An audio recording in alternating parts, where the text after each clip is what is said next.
Hey, what's up, guys? I hope you guys are having a good day. I'm Dr. Boyce Watkins from Your Black World, the Black Business School, and I wanted to come in here real quick and talk to you guys about something that I just found out.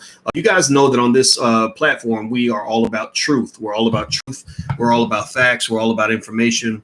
We're not about propaganda. We're not about fear mongering or any of those things. And you guys know, and I've taken a lot of heat for challenging, for giving a little bit of pushback on the government's reaction to what's been going on with this lockdown and this whole situation that a lot of people are in. And the reason is because, my heart goes out to the people that are struggling economically because, the entire economy's been shut down and they can't get the jobs back. Well, the one thing that was always balancing my position on this, the one thing that kind of kept me saying, well, maybe it's okay for us to lose a little bit of money, is the fact that we were firmly convinced from the very beginning that being locked down is going to keep us safer than living our lives. That staying in the house, not going anywhere, not going to work, not going on trips, not visiting relatives, not visiting your grandkids, none of that. That staying in the house was the best option. That was the option of first resort. So how many of you felt that way? Like, how many of you have felt or do feel like the lockdowns, keep you safer than non-lockdowns? Give me a yes or no in the chat if you have either feel that way now or have felt that way at some point. Hey, Markel and Keith, and my name is Corey and Blackfist. What's going on, Felix and Denise and BZ Lady? I see all of you in there. Okay, so give me a yes or no in the chat if you have felt that way at some point. All right, so I see a lot of yeses. Okay, I see a couple of nopes.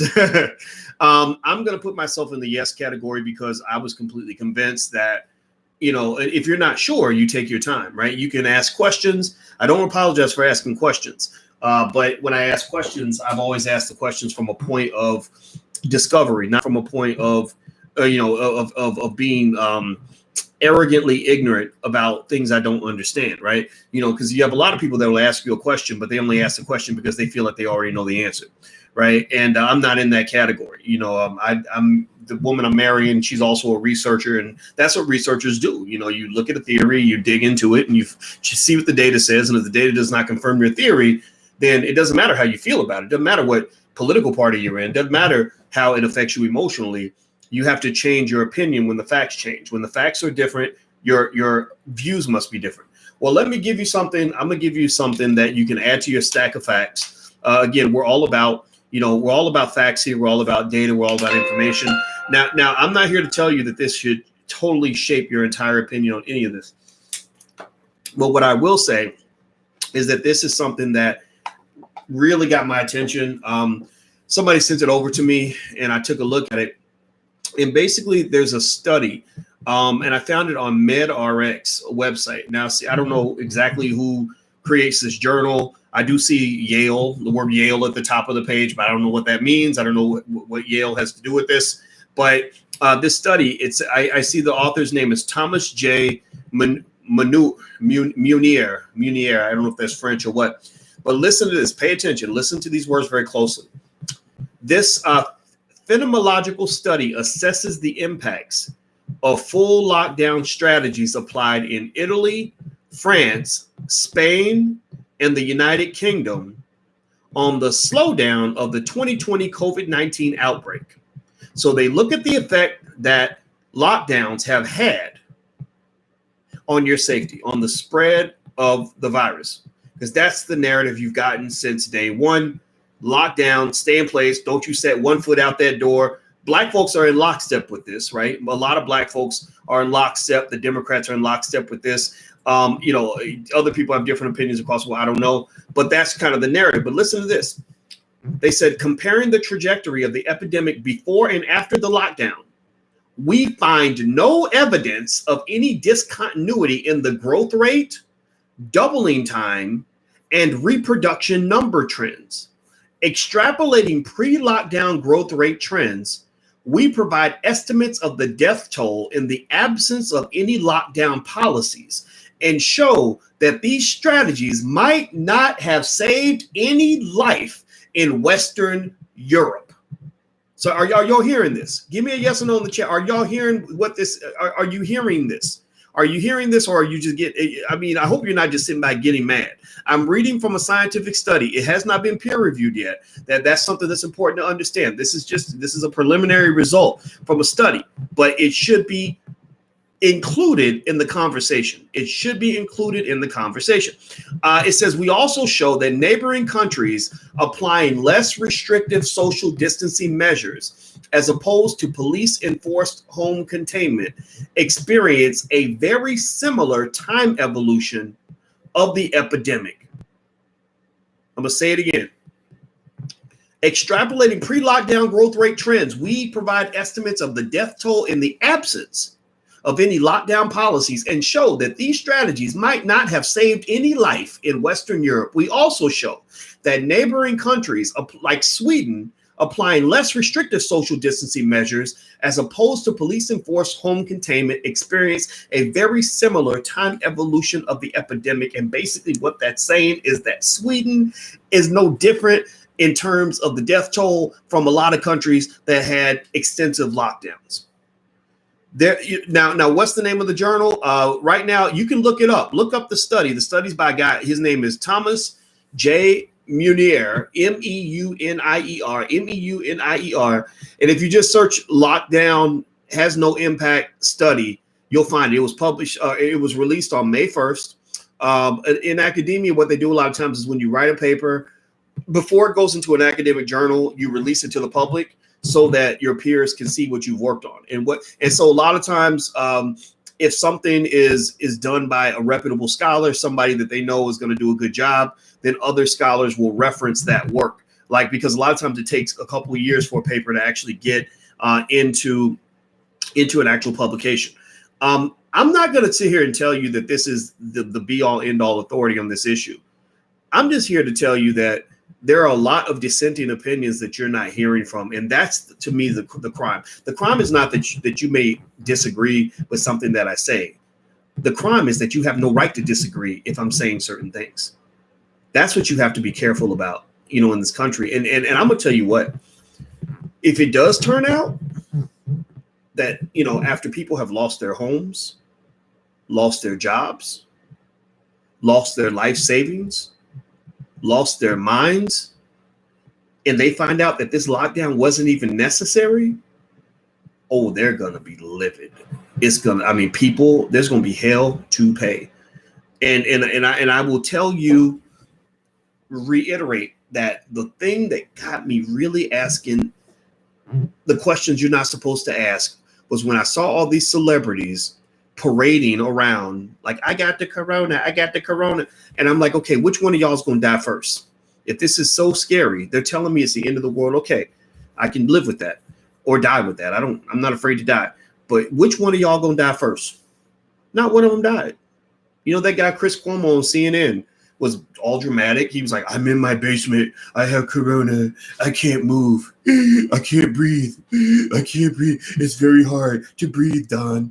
Okay. And then they have video of the guy walking down the street with a cell phone. And somebody's like, aren't you supposed to be in the house? Aren't you supposed to be locked down? You want to see it in talking about you were in quarantine because of the virus. Like, seriously, did anybody else see that? Like somebody's playing games. Like somebody's really playing games. And I don't care what anybody says. I just think it's crazy. And I think that the biggest number I always pay attention to is I keep looking at the death toll. I look at, okay, how many people are dying and who's dying? And it looks to me like in the smartest moves that people have made are the places where they have quarantined senior citizens, people over the age of 80, not even regular senior citizens. If you're 65, you're considered young. Your death rate from catching the virus is very, very low, actually. But if you're 80, you might want to be careful. You have about a 1 in 5 chance. You're still probably going to survive, but you're 80, so you might want to be careful and quarantine for a little bit longer. And also vulnerable populations, people that have a lot of pre-existing conditions. But I don't know. I mean, I know politicians tell you a lot of stuff that they make you feel good, with their words and everything. But I'm gonna just tell you, a lot of these politicians, they're able to say certain things and give certain recommendations because they don't have any money problems. I was watching the Michelle Obama documentary, and I think Michelle is a classy lady and very smart, and but I mean, the Obamas are worth $400 or $500 million, so they could quarantine. They can cave out for the next 200 years and they don't ever have to go out and go to work. But I wouldn't be taking advice from them. It's just the same way when I talk to you guys about investing. I say, don't take wealth advice from a broke person, and don't take survival advice from a person who's living a cushier life than you. You know, a millionaire should not be giving you advice on how to feed your children on a daily basis in a situation like this, because they have millionaire problems. You might have working class or poor people problems. Those require a different protocol. You know, even in the Black Business School, one of the reasons we're really the best in the world of what we do in the Black Business School is because I explained to people very early. I said, look, I understand wealth, I understand finance, I understand business, and I understand, most importantly, that solving business and economic problems as a Black person is very different from solving economic problems as a white person. That's why many of the things that you learn at white universities don't apply to the Black experience, because they don't have to deal with cousins who might like put their cell phone in their name and steal their social security number, or borrow money and never pay it back, or whatever crazy stuff we deal with in our families. Like, seriously, you know what I'm talking about? Like it requires a whole different type of calculus, where that advice, you know, where some rich white kid says, well, I just went and borrowed $200,000 from my uncle. Black people don't know nothing about that. We don't understand that, right? That's not good advice for you. What, go borrow $200,000 from your uncle to start your first business? That doesn't make any sense. Right. So I think the same thing is true here. I'm not telling you what to believe. You know, don't. So if you get mad, if you're upset, don't get mad at me. Don't get mad at me. I'm just giving you more information that will allow you to do what I really want you to do, which is I want you to make your own decision. I want you to look at this, look at what's around you, and come to your own conclusion. I can't be a better friend to you than that. I can't be a better friend to you than to say, do what's best for you. I'm not going to tell you to do what's best for me. Don't do what's best for the Democrats. Don't do what's best for the Republicans. Do what's best for you, man. Seriously. So any anger you have at the fact that I revealed this information, put that anger somewhere else. Get mad at the facts. Don't get mad at me. That's all I have to say. Do me a favor. Please hit the thumbs up button. Hit the thumbs up button if you could. I appreciate that. Also, Dr. Boyce, touch on that nurse you posted earlier. Yeah, there was that video. It's actually on my Instagram page. If you go to The Real Boyce Watkins on my Instagram, I shared a video from a nurse who went into deep detail about, basically, I'm going to tell you the truth. When I saw that nurse's video, I'm going to tell you all, just keep it 100. When I listened to that nurse talk about how they were killing people in the hospitals, and she sounded very credible. Like, I trust my third eye. I trust my instincts. I believe in the power of the subconscious mind. So a lot of times, if I don't know whether I should believe you or not, I just observe. I just watch. Like, I'm really trying to understand the Obamas, right? So I'm watching Michelle Obama's documentary, and I'm just watching. I'm watching every mannerism, every move, every person around her, every little thing. And I know that if I sleep on it, I'm going to come to some conclusion, because I believe in the power of my third eye. I trust. That's important for young people in here. Learn to trust your instincts, strengthen your instincts, and then learn to trust them. Because a lot of times you'll feel something in your gut, you'll go in a different direction because somebody gave you bad advice. And then you look back and you be like, damn, I should have listened to my gut. Right. So I listened to my gut. And when I listened to my gut with that video, I said, oh, my God, I told Alicia, I said, if I get corona, I'm going to die at home. If I die from corona, I will be dying in the house. So I need you to find a place in the basement to quarantine me from the kids, because I'm not going to the hospital. I'm not letting them put me on no ventilator. I'm just not going to do it. I'm sorry. It's not going to happen. So there we go. So that's my what happened with your COVID. I don't even know if it was really COVID. I had 4 out of 7 of the symptoms, but I'm fine. I mean, you know, I felt bad for a couple of days, but now I'm cool. I had a 2-day vacation. I'm feeling great right now. All right. So I got to go, guys.